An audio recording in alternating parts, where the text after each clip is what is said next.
The studio lights didn't warm the room. They bleached it. A single glass of water sat untouched in front of her, so clear it looked like it didn't exist. Claire Hart kept her hands folded beside it anyway, as if the act of restraint could hold her together. The producer leaned in from the edge of the frame. "Whenever you're ready." Claire didn't blink. She stared through the camera the way you stare through a window on a rainy night, seeing your reflection and the storm at the same time. "I'm not here to punish him," she said softly. "And I'm not here to name him." Behind the monitors, someone inhaled like they'd forgotten they were allowed to breathe. The interviewer tried to help her. "But he—" Claire's gaze didn't move. "He already lives with his own name. That's enough." Cut to a different room, a different kind of light. A cheap lamp flickered over the corner of a rented apartment where the air smelled faintly of old coffee and new desperation.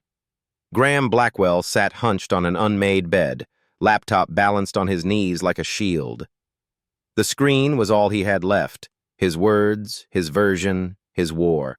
A blog post headline glowed in bold, "The truth they stole from me." His fingers hovered above the trackpad, trembling, not from fear, he told himself, from righteous fury. He hit refresh. A notification slid across the top of the page, as casual as a shrug. Breaking. Phoenix Rebuild Fund launches in Manhattan. A new dawn for survivors. Graham's mouth opened. No sound came out. He clicked the article. There she was. Claire. Hair pulled back, eyes steady, posture calm as if she'd learned how to stand in wind. A microphone clipped to her blazer.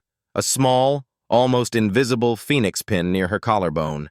And behind her, in soft focus, a building of pale stone and wide windows that looked like it had been designed to let light in on purpose. The caption read, "Founder, Claire Hart. Not Mrs. Graham Blackwell. Not CEO's wife. Not an accessory. Just her." Graham's jaw tightened until it hurt. He scrolled, hungry for any mention of him, any denial, any fight. Anything that would prove he still existed in the same world she was now shaping. But the article didn't say his name once. It didn't need to, because the omission was the point. He slammed the laptop shut as if he could trap the silence inside it.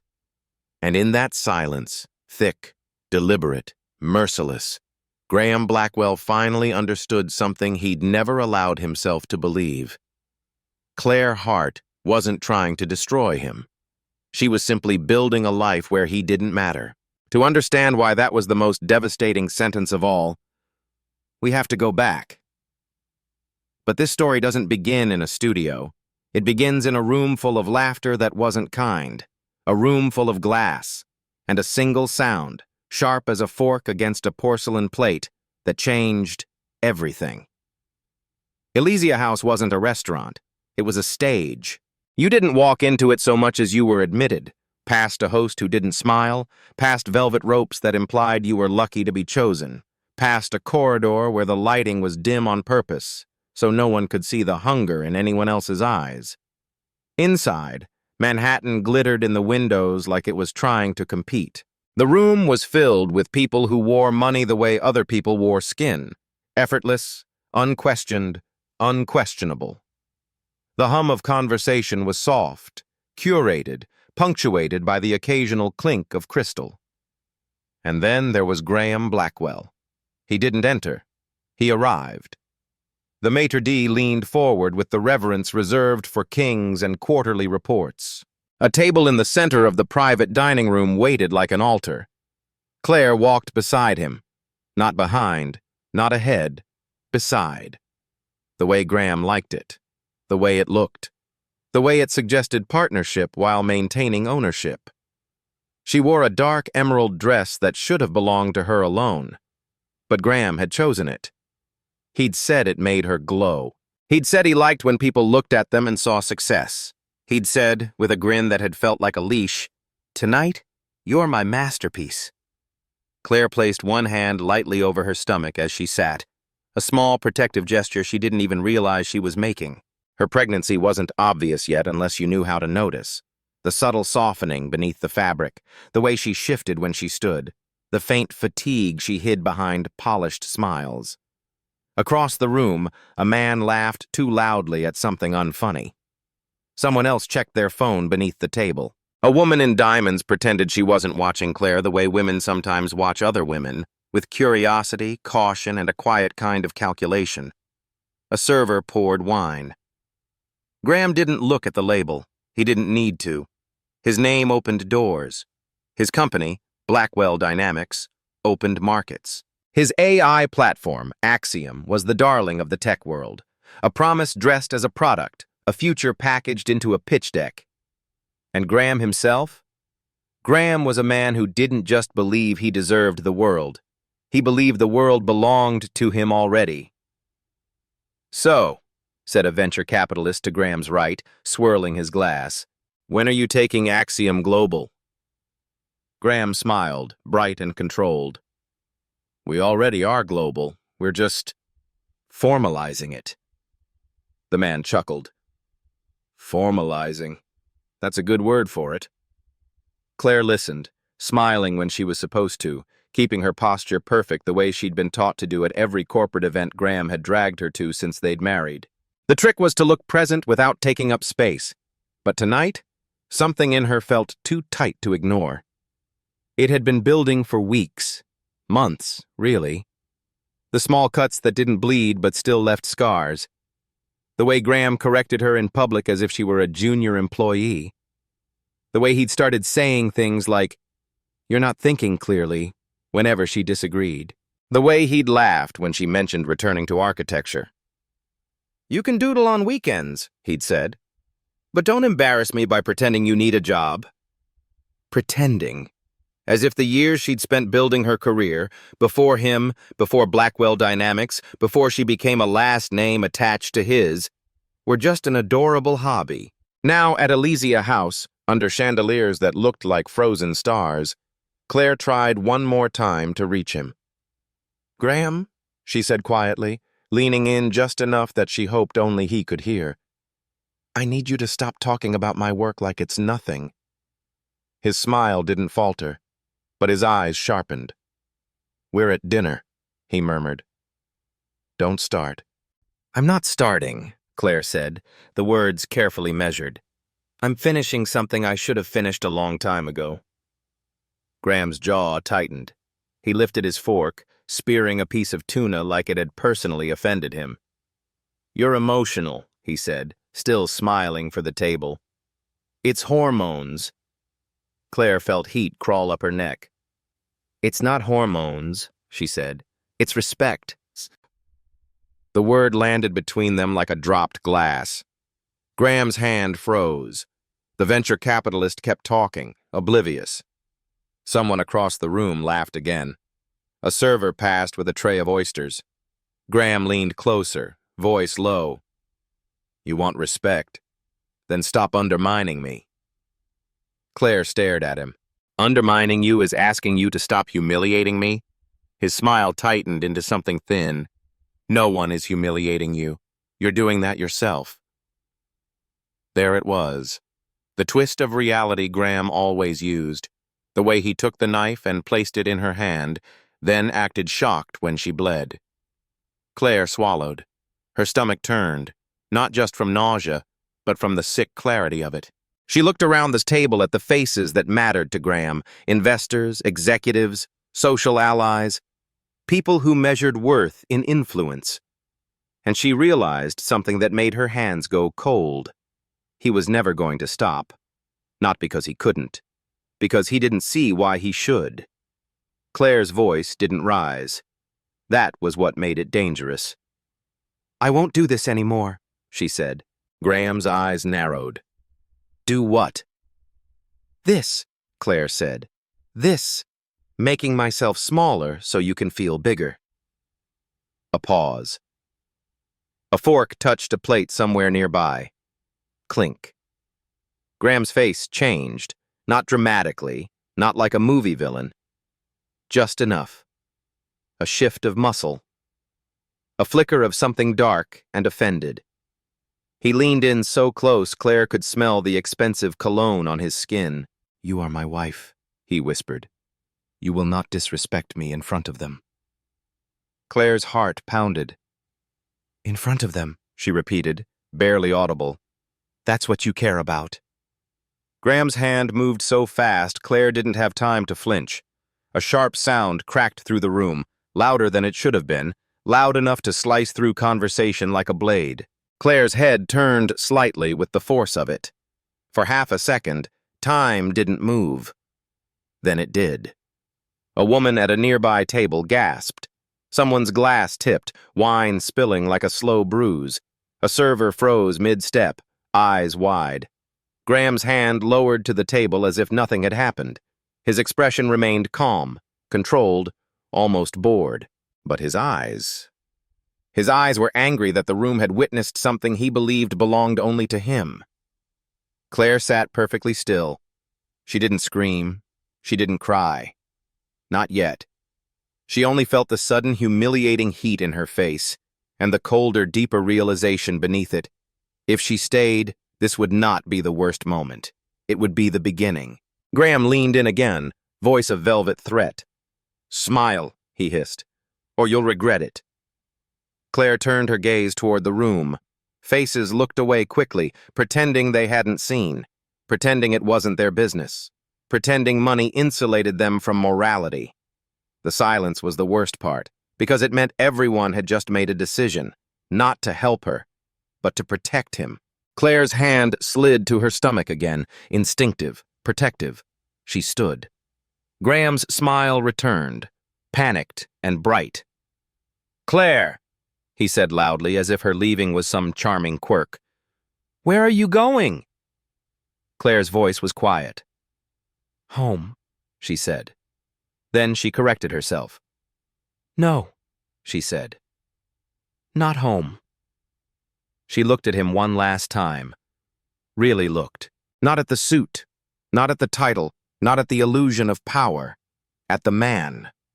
And she said the sentence that would haunt him later, even when he pretended it didn't. I'm going somewhere you can't follow. She walked out of Elysia House into the Manhattan night. The rain had started, fine and steady, turning the city into a mirror. Claire didn't take Graham's car. She didn't take his calls. She stepped under an awning, shaking, and pulled out her phone. Her fingers hovered over a name she hadn't dialed in months. Not because she didn't love him, because Graham had made sure she'd believe love had conditions. She pressed call anyway. The line rang once, twice. Then a voice answered, calm, deep, unmistakably hers in the way only family voices are. Claire, Adrian Hart said. No surprise, no confusion. As if he'd been waiting for this call since the day she married Graham Blackwell. Claire's throat tightened. Adrian? She managed. A pause. Brief, controlled. Then Adrian's voice softened, just slightly. Where are you? Claire looked at the rain-slick street, the blurred lights, the strangers passing by without seeing her. I left, she whispered. I finally left. Adrian didn't ask why. He didn't ask what happened. He only said, send me your location. Claire's eyes stung. Adrian. Claire, he interrupted, gentle but absolute. You don't need permission to be safe. She closed her eyes, and for the first time in years, she felt the smallest, most fragile thing. Relief. Adrian's next words were quiet, but they carried the weight of a storm moving in. He touched you, Adrian said. Claire didn't answer. She didn't have to. The silence was enough. Adrian exhaled once. Then he said, with the calm of a man who didn't raise his voice because he didn't need to, okay. Claire shivered under the awning, rain misting her hair. What are you going to do? She asked. Adrian's answer came like a door closing. I'm going to make sure he never reaches you again. Claire Hart hadn't always been someone who swallowed her words. Before Graham, she'd been the kind of woman who walked through construction sites with a rolled set of plans under her arm and spoke to foremen twice her age like she owned the ground they stood on. She'd built her confidence from the inside out, brick by brick, like the spaces she loved to design. She'd loved buildings because they didn't lie. Steel either held or it didn't. Foundations either cracked or they didn't. There was comfort in that honesty. Then she met Graham Blackwell at a charity gala 2 winters before Blackwell Dynamics became the headline it was now. Claire had attended because a client wanted her there. Graham had attended because the room needed to see him. He'd found her standing alone near a wall of mirrored glass, watching donors laugh too loudly at each other's jokes. "You look bored," he'd said. Claire had smirked. "I am." He'd liked that. Or at least, he'd liked the challenge of it. They'd talked about architecture and technology, about future cities and the way people used space. Graham had been sharp, charismatic, intense. He looked at her like she was rare. Claire had mistaken intensity for devotion. Graham moved fast, flowers, dinners, sudden weekend trips. He learned her preferences the way he learned markets, quickly, aggressively, with the confidence of a man who believed he could own what he understood. When he proposed, it felt like a climax, like a story with a clear direction. Adrian Hart had flown in from Singapore for the engagement dinner. He'd arrived in a suit that didn't shout but did not apologize. A man whose wealth was quiet because it didn't need to be loud. He'd taken Claire aside near the window and studied her face like he was reading a report. "You sure?" he'd asked. Claire had laughed, nervous. "Adrian, he's incredible." Adrian's gaze didn't soften. "So are hurricanes." Claire had rolled her eyes. "You don't know him." Adrian had said simply, "I know his type." And when Claire had turned away, irritated, Adrian had added one last sentence, almost too quiet to catch. "If he ever makes you feel small, call me." Claire hadn't called. Not when Graham started suggesting what she should wear. Not when he began reading her texts over her shoulder. Not when he laughed at her friends and said they were temporary people. Not when he joked that architecture was pretty but irrelevant and asked why she didn't want to focus on being his wife. He never demanded. Not at first. He guided. He nudged. He praised her when she obeyed and withdrew when she didn't. Graham's control wasn't always loud. That was the trick. It was the steady tightening of a knot you didn't notice until you couldn't breathe. When Claire became pregnant, she'd hoped something would change. Graham had kissed her forehead when she told him. He'd smiled and said, "Good. Now we'll look even more perfect." Perfect. It wasn't joy. It was branding. And Claire, tired, nauseous, emotional in the ways pregnancy made inevitable, found herself slipping into silence more often just to keep peace. But peace wasn't what Graham offered. Peace implied equality. What Graham offered was compliance. After the night at Elysia House, in the rain and the shock and the slow throb of humiliation, Claire finally saw it in full. This wasn't a marriage. It was a display case. And she was the jewelry. Adrian arrived in Manhattan before sunrise. Not with flashing drama, not with a parade. Just a car that stopped at the curb like it belonged there. A man stepped out, Adrian's head of security first, scanning the street with calm precision. Then Adrian himself, coat buttoned, eyes sharp despite the long flight. Claire stood under the hotel awning where Adrian's team had taken her hours earlier, safe, anonymous, tucked away in a room that smelled like clean sheets and quiet. When she saw Adrian, something inside her cracked, not from pain but from the sudden permission to feel it. She stepped forward. Adrian didn't hug her at first. He looked at her face carefully, like he was counting the cost. His jaw tightened. Then he pulled her into his arms with a gentleness that felt almost unbearable. "You did the right thing," he murmured near her hair. Claire's voice shook. "I don't know what I'm doing." Adrian held her a little tighter. "You're surviving. That's enough for now." Claire pulled back, wiping her eyes quickly as if crying were another weakness she didn't want to give Graham credit for creating. Adrian's gaze moved to her hand on her stomach. "How far along?" 12 weeks, Claire whispered. Adrian nodded once. Okay. Then, after a beat, he doesn't know where you are. Claire shook her head. I didn't tell anyone. Good, Adrian said. The word was calm, but underneath it, something hard. Claire swallowed. Adrian, please don't. Don't what? Adrian asked, voice still even. Don't ruin him, Claire said. The sentence tasted strange, like defending a man who'd hurt her. Adrian studied her. You're still protecting him, he said softly. Claire flinched, ashamed. Adrian didn't press. He just said, I'm going to protect you. That's my job as your brother. Claire's throat tightened. I don't want a war. Adrian's eyes held hers. Then don't fight. Let me handle the battlefield. Claire didn't know what that meant yet. She would. Because Adrian Hart didn't do revenge like people expected. He didn't scream. He didn't sue first. He didn't swing wildly. He built collapses the way engineers built bridges, with math, patience, and inevitability.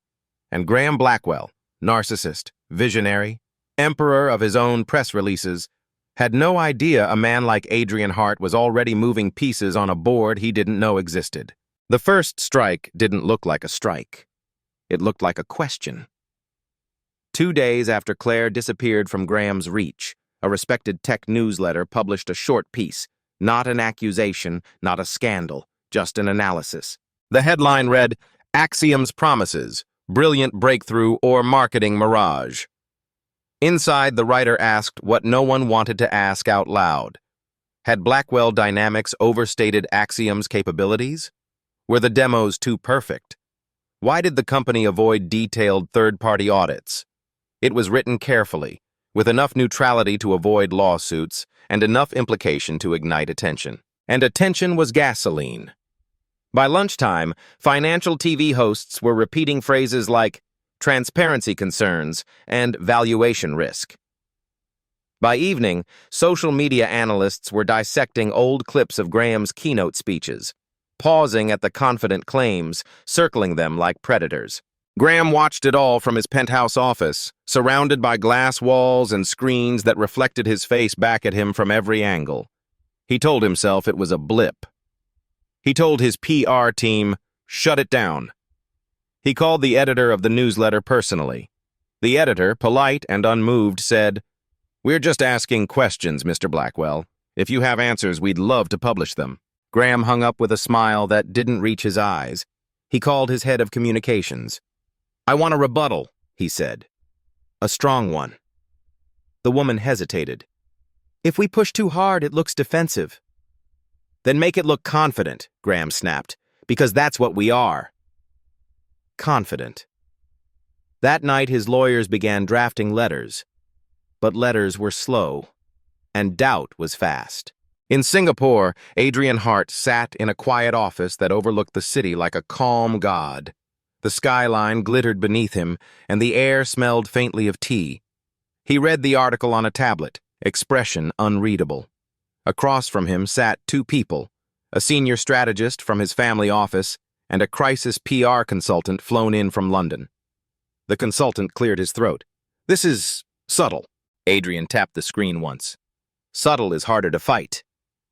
The strategist nodded. The market hates uncertainty. If you create enough questions. Adrian's gaze remained steady. They'll punish him for what they think might be true. The PR consultant shifted. And if it isn't true? Adrian's eyes lifted. It is, he said quietly. We're not inventing smoke. We're pointing at the fire he's been hiding. He leaned back, fingers steepled. Phase 1 is simple, Adrian continued. We make the world nervous. He's built his empire on belief. We remove belief. In Manhattan, Claire didn't see the article at first. She was trying to sleep, trying to eat, trying to breathe without feeling Graham's shadow in the room. But her phone buzzed anyway. A message from Adrian. You're safe. Stay focused on the baby. Then another. Don't read the news. Claire read the news. She stared at the headline until her eyes blurred. Guilt rose in her throat. Adrian. He answered her call immediately. Claire, he said. Are you doing this? She asked. A pause. Then Adrian said, I'm making sure he can't reach you. Claire's voice trembled. But this is his company. People work there. Adrian's tone softened but didn't bend. Graham built a machine that runs on lies. Machines collapse when the lies stop holding them up. Innocent people will be hurt either way, Claire. But the question is, how many more people will he hurt if no one stops him? Claire closed her eyes. She thought of Elysia House, the silent faces, the way everyone had chosen him because he was powerful. And she understood. This wasn't just about her. It was about the kind of man the world kept rewarding. Okay, she whispered. Adrian's voice warmed slightly. You don't have to be okay. You just have to be safe. Claire swallowed. What happens next? Adrian's answer was quiet. Phase 2. The second strike wasn't public at first. It was invisible, but it was deadly.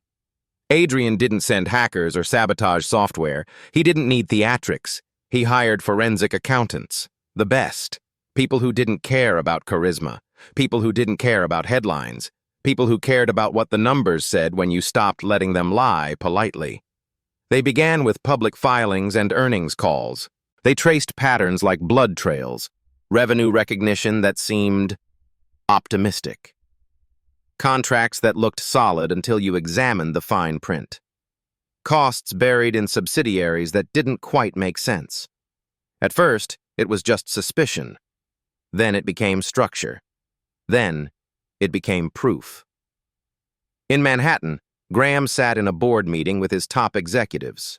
On the wall, a presentation showed stock performance, a slight dip, a small bruise on an otherwise powerful body. This is noise, Graham said, voice smooth. We'll correct the narrative.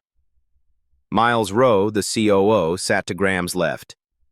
Miles was different from Graham, less theatrical, more operational. He wasn't the face of the company. He was the spine. Might not be just noise, Miles said carefully.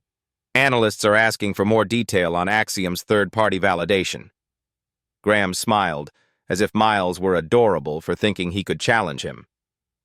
We give them what we want them to have, Graham said. Not what they demand. The CFO cleared his throat. We could offer a limited audit. Graham's eyes flashed. No. Silence fell. Graham leaned back, spreading his hands. If we let outsiders dig, they'll misinterpret our innovations. They'll slow us down. Miles didn't flinch, but something behind his eyes tightened. Graham continued. We're not a charity. We're a dynasty. We control the message. The word dynasty landed in the room like a crown. Miles glanced down at the table, fingers tapping once. Quiet, almost invisible. A nervous habit. Or a warning sign. 2 days later, a financial journalist received an anonymous tip. A memo suggesting Blackwell Dynamics had been aggressively smoothing its quarterly numbers. It wasn't a full leak. It didn't reveal sources. It simply pointed. And once people started looking, they didn't stop. Within a week, a major financial paper published a piece that used careful language but carried heavy weight. Blackwell Dynamics books. Questions emerge over revenue timing and cost reporting. The market reacted like a body recoiling from poison. The stock dipped harder. Investors called for clarity. Regulators began paying attention. Graham's penthouse office became a war room. He shouted at lawyers. He threatened journalists. He demanded loyalty from executives who looked increasingly uncertain. You're all acting like cowards, Graham snapped at his team. This is my company. Miles, standing near the window, watched the city below. It's a public company, Miles said quietly. Graham turned, eyes blazing. And I'm the reason it's public. Miles's gaze stayed on the skyline. The board might disagree. Graham stepped closer, voice dropping. Don't forget who made you. Miles finally looked at him, and in that look, Graham saw something he didn't like. Not fear, not admiration. Calculation. Graham smiled again, sharp. Good. Remember your place. When Miles left the office later, he didn't go home. He went to a quiet bar downtown, sat alone, and stared at his phone. A message waited. No sender name, just a number. He's planning to make you the fall guy. Want proof? Miles's fingers tightened around the glass. He didn't reply, but he didn't delete it either. In Singapore, Adrian received an update. Phase 2 is gaining traction. Adrian nodded once. He walked into the room where Claire was staying, an apartment his team had secured in Manhattan, secure enough that the city felt far away. Claire sat at a small table, sketching. Not for work. Not yet. Just lines. Shapes. The beginnings of a building she didn't know she'd someday create. Adrian watched quietly. Claire looked up. How bad is it? Adrian didn't lie. It's moving, Claire swallowed. And Graham? Adrian's eyes narrowed slightly. He's reacting the way he always does, loudly, desperately. Claire's pencil paused. I keep thinking, she whispered. Maybe I should have left sooner. Adrian leaned on the doorway. You left when you could. Claire's eyes flicked to her stomach. And now the baby? She'll never have to see him like that? Adrian's voice softened. No, Claire exhaled. Outside, rain tapped softly against the windows, turning the city into a blur of reflections. A fork clinked in Claire's memory. Glass, silence, and the moment she chose to walk out. Adrian's phone buzzed. He glanced at it, then looked at Claire. Phase 3, he said. Phase 3 didn't target the market. It targeted the thing Graham trusted most. Control. Adrian knew something about men like Graham Blackwell. They didn't fear failure. They feared humiliation. And to avoid humiliation, they always had a plan. A scapegoat. A story where they stayed heroic. A sacrifice. Miles Rowe received another message that night. This time it included an attachment, a document, a draft board memo. It outlined potential leadership restructuring in the event of financial irregularities, emphasizing the COO's oversight responsibilities. Miles's name appeared repeatedly. Graham's appeared barely at all. Miles read it twice, then a third time, blood draining from his face. He stared at the language, the corporate politeness masking the blade beneath it. This wasn't just a possibility. It was a plan. He forwarded it to his personal email, then sat back, eyes unfocused. His phone rang. Graham's name flashed on the screen. Miles hesitated, then answered. Graham, he said. Graham's voice was bright, too bright. Miles, just wanted to check in. Crazy week, huh? Miles forced calm. It's been intense. Graham chuckled. That's what happens when you're winning. People throw stones. We keep building. Miles glanced at the document again. Speaking of building, Graham continued, I might need you to take point on some of the financial clarifications. Miles said nothing. Graham lowered his voice, almost intimate. You're the operations guy. People trust you. You can calm them down. Miles's grip tightened. And if they don't calm down? Graham's tone stayed smooth. Then we handle it. Miles listened for the truth behind the words. He heard it. We, Graham had said. But Graham never meant we. He meant you. Miles swallowed. Send me what you need. Already done, Graham said happily. You're a lifesaver, Miles. When the call ended, Miles sat alone with the rain-streaked window beside him and a document on his screen that told him exactly how his loyalty would be repaid. He thought of every late night he'd worked, every crisis he'd solved, every time he'd stepped back so Graham could shine. And he realized something that made his chest tighten. Graham didn't see him as a partner. He saw him as a tool, and tools were disposable. Miles picked up his phone and typed a message to the anonymous number. "I want the rest." The reply came almost instantly. "Meet tomorrow, 8 a.m., Hudson Yard. Bring no one." Miles didn't know he was walking into Adrian Hart's web. He only knew he was done being Graham Blackwell's shield. The next morning, Miles arrived at Hudson Yard, wind cutting through his coat. He stood near a coffee stand, eyes scanning faces.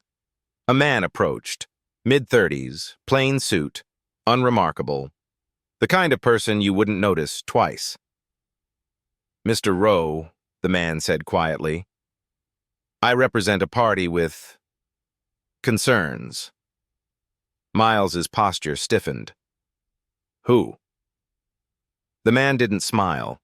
"Someone who cares about the truth." Miles's eyes narrowed. "Is this blackmail?" The man's voice stayed calm. "No, this is an opportunity." He handed Miles a folder. Inside were copies of internal emails, strategy drafts, meeting notes, all outlining a narrative Graham intended to use if the company collapsed. A narrative where Miles was the responsible executive. A narrative where Graham was the visionary betrayed by incompetent subordinates. Miles's hands shook slightly as he flipped through the pages. "This is real," he whispered. The man nodded. "It is." Miles looked up. "Why are you giving this to me?" The man's gaze was steady. "Because when the board asks, you can choose to burn with him, or stand apart." Miles swallowed. "And if I stand apart?" he asked. The man tilted his head slightly. "Then you might survive." Miles looked down at the folder again. He thought about loyalty, about what it cost, about what it was worth. Then he closed the folder, jaw tightening. "Tell your party," Miles said, voice low, "that I'm not going down for him." The man nodded once, as if he'd expected that. "Good," he said. "Then we're aligned." Miles watched him walk away into the crowd, swallowed by Manhattan's indifferent morning.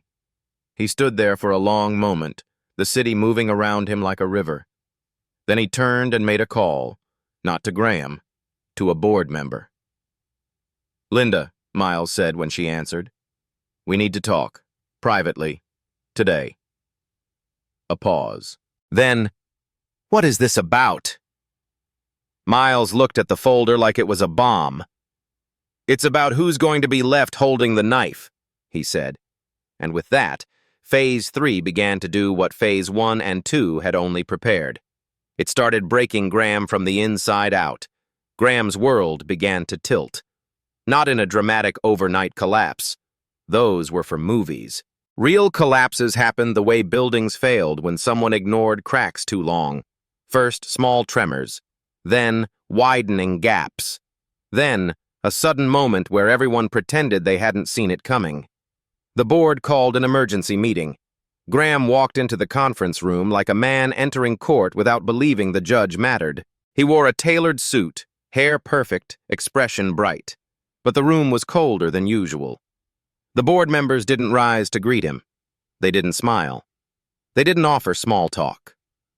Miles Rowe sat at the far end of the table, posture composed, face unreadable. Graham's stomach tightened. He sat at the head, as if the chair were his by birthright. "All right," Graham said, voice confident. "Let's fix this little market tantrum." A board member, a former regulator with tired eyes, slid a folder across the table. "Before we talk about the market," the man said, "we need to talk about this." Graham opened it.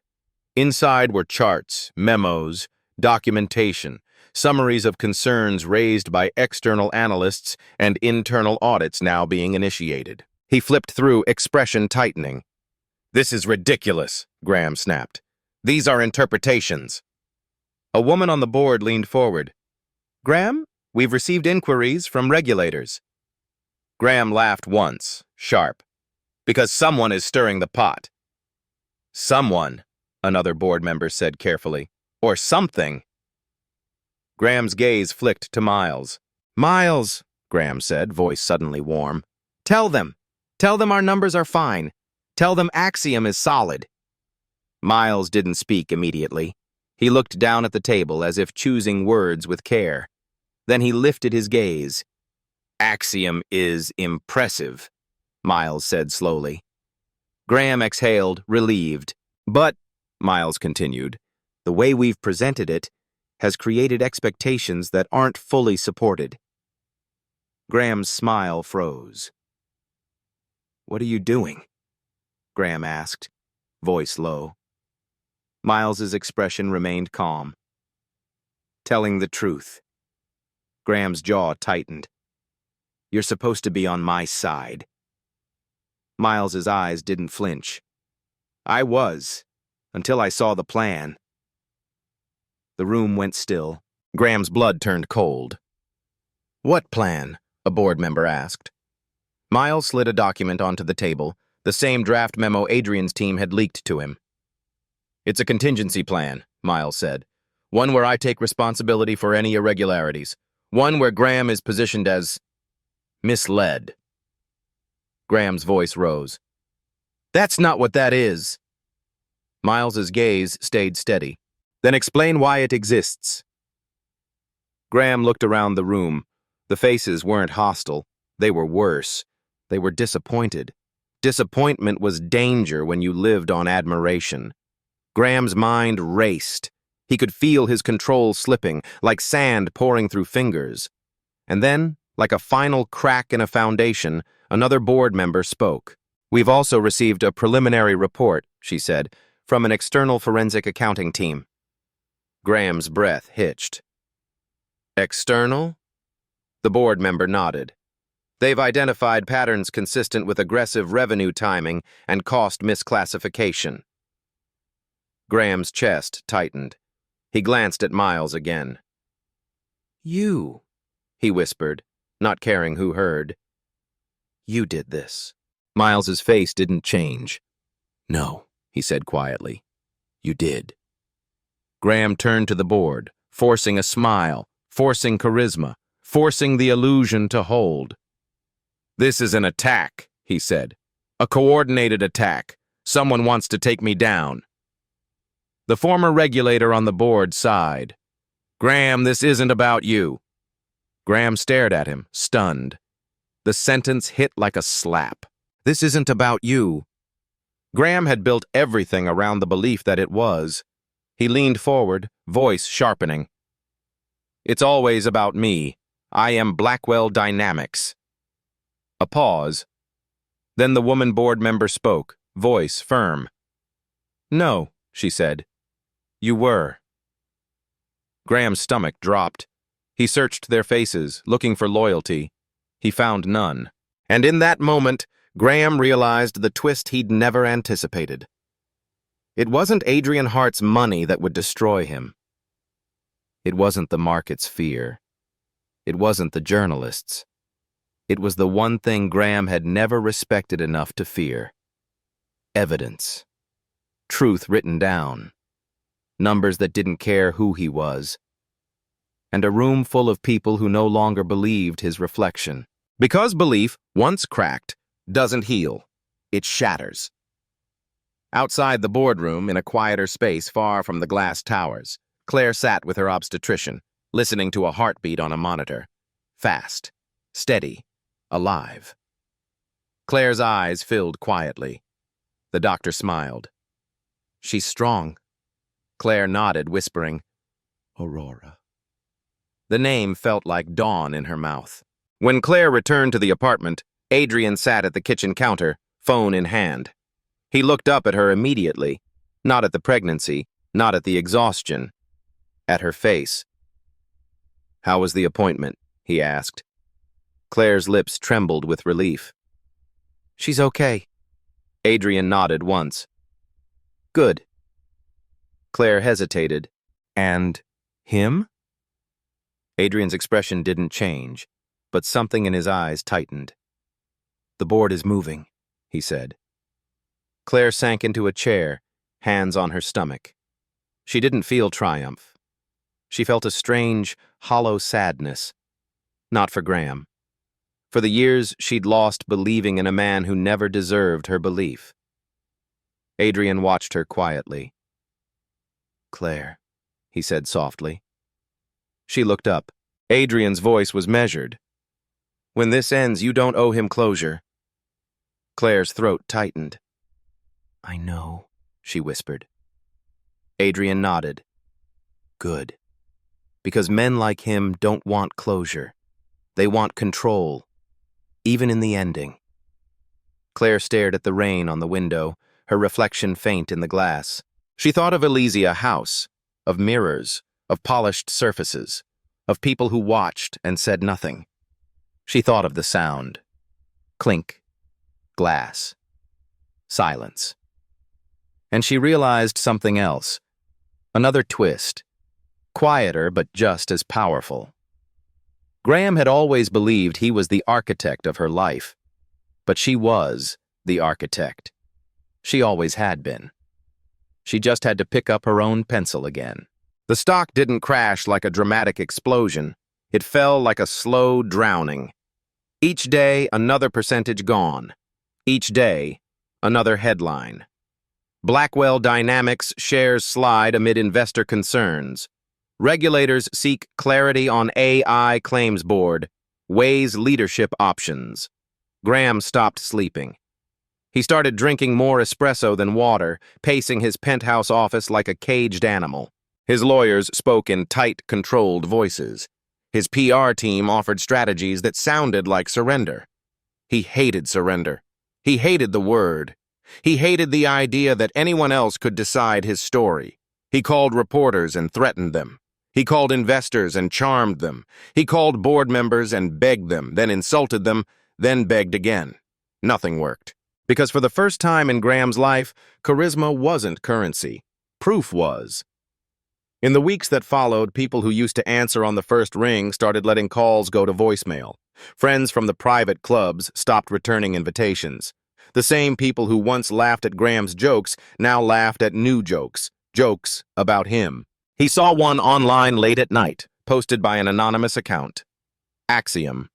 Artificial exaggeration in organizational messaging. Graham stared at it until his eyes burned. He threw his phone across the room. The glass screen shattered, spiderwebbing like a mirror broken on purpose. And somewhere deep inside him, past ego, past rage, something small and terrified whispered, "They don't love you anymore." He refused to hear it.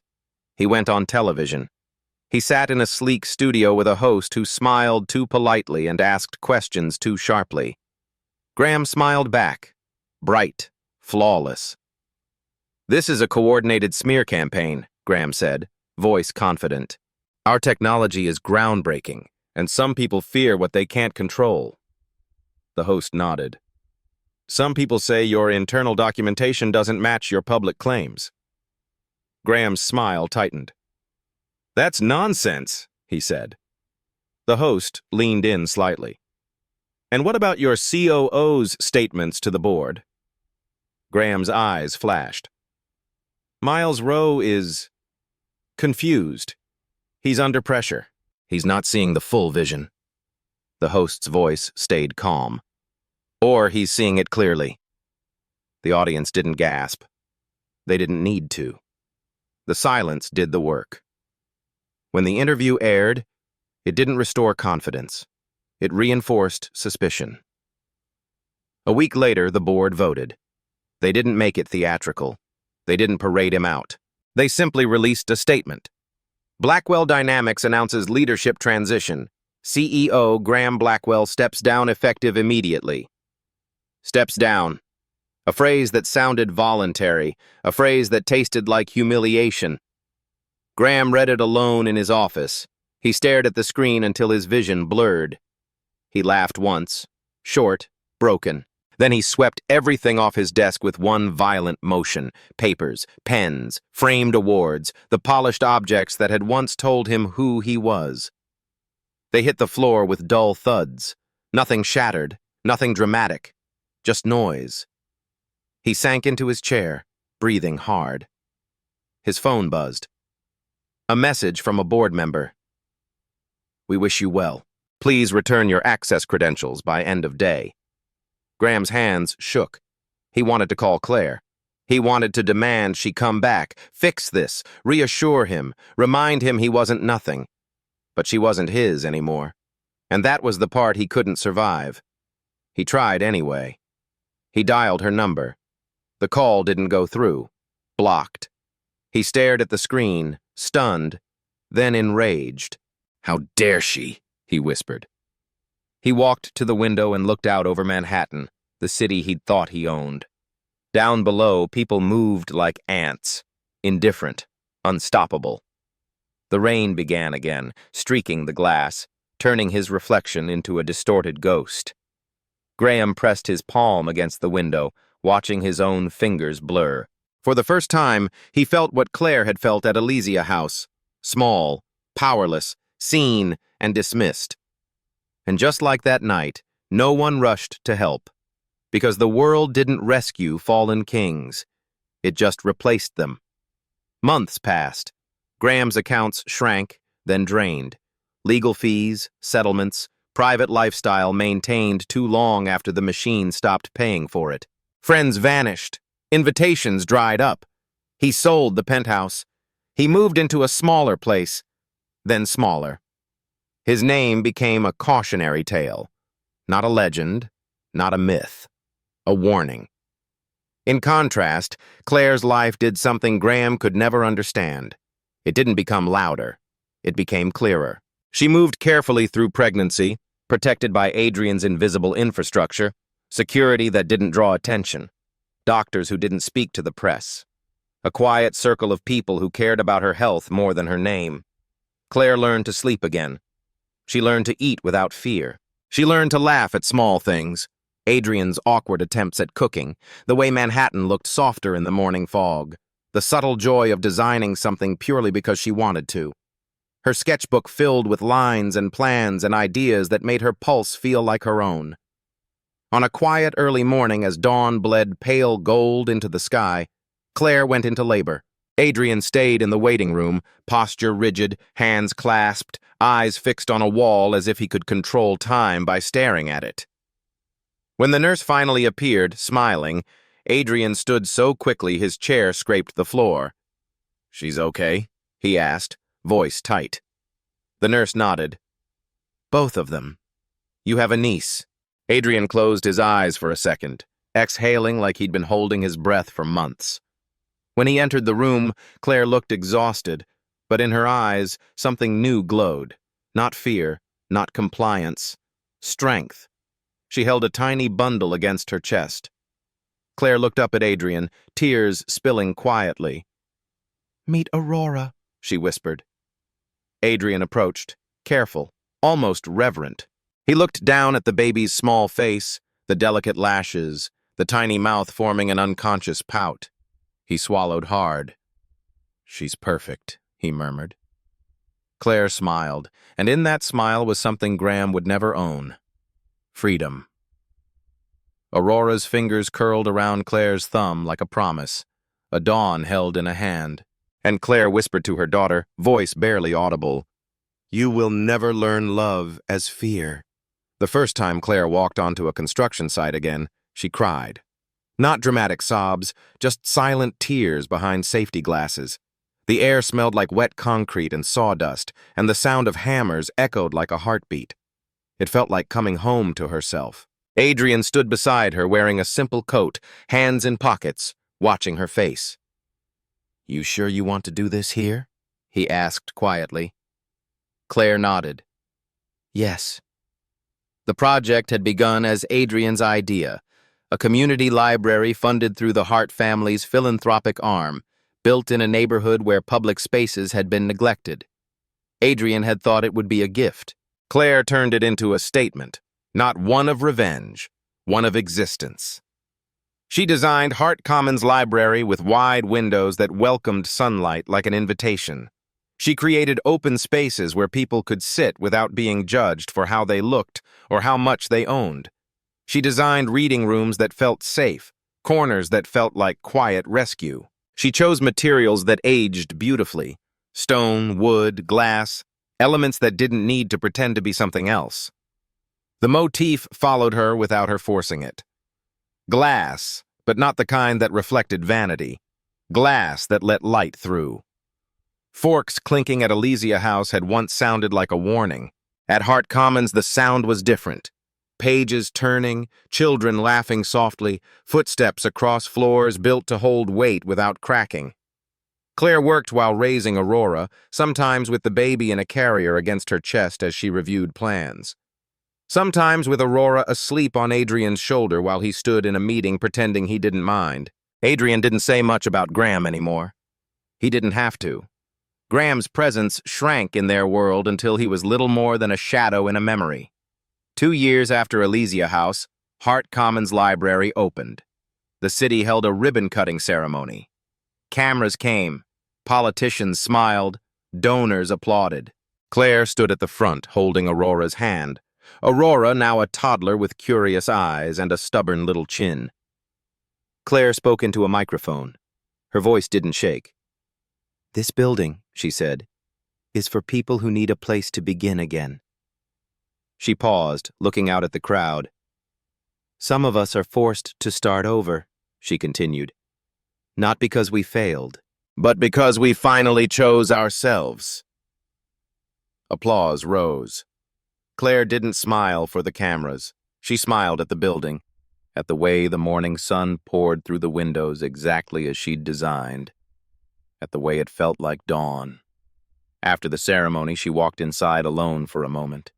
She stood near a wall of glass where the city reflected faintly, blurred by the light, softened. She saw her own reflection, and it didn't look like an accessory. It looked like a woman who had survived, a woman who had built something out of pain without becoming it. Then, like the universe refusing to let the past stay quiet forever, the noise returned. It came in the form of a blog post, a long, dramatic essay written by Graham Blackwell in the voice of a man who believed the world owed him an apology. He claimed he'd been framed. He claimed Adrian Hart had manipulated Claire. He implied Claire had been a pawn. He wrote as if he were a tragic hero betrayed by villains. And for a brief moment, the media, always hungry, nibbled at the story. Headlines appeared. Disgraced tech CEO claims he was targeted. Blackwell speaks out. They stole my life. People clicked. People argued. People waited for Claire to respond with fire. Adrian's team prepared legal options. Adrian himself paced, jaw tight, anger simmering beneath his calm. "We can bury him," Adrian said, voice low. "One call." Claire sat at her kitchen table, Aurora coloring beside her, crayons scattered like confetti. She read Graham's blog post slowly. She felt the familiar twist of nausea. Not fear, not heartbreak. Just the bitter recognition of a man who still couldn't see anything beyond himself. Aurora looked up. "Mama?" Claire forced a smile. "Hi, baby." Aurora pointed at the screen. "Who dat?" Claire stared at the name on the blog, Graham Blackwell, a name that had once been her identity in the eyes of the world. Now it looked like a stranger. Claire closed the laptop gently. She looked at Adrian across the room. Adrian's eyes were hard. "Say the word." Claire shook her head. Adrian frowned. "Claire, I'm not going to fight him on his terms," Claire said quietly. Adrian's voice sharpened. "He's lying about you." Claire nodded. "I know." Adrian stepped closer. "Then we correct it." Claire's gaze lifted, calm, steady. "No," she said. Adrian's brows knit. "Why not?" Claire exhaled, and her voice carried a truth deeper than anger. "Because if I say his name," she said, I give him a doorway back into my life. Adrian stared at her. Claire continued. He wants a public war because he still believes attention equals power. If I fight him, I prove he still matters. Adrian's jaw tightened. He hurt you. Claire's eyes softened. Yes. A beat. And I'm done letting pain choose my next move, she said. Adrian's shoulders lowered slightly. Claire glanced at Aurora. Aurora was humming to herself as she colored a sun in bright yellow, scribbling rays outward in wild joy. Claire's throat tightened.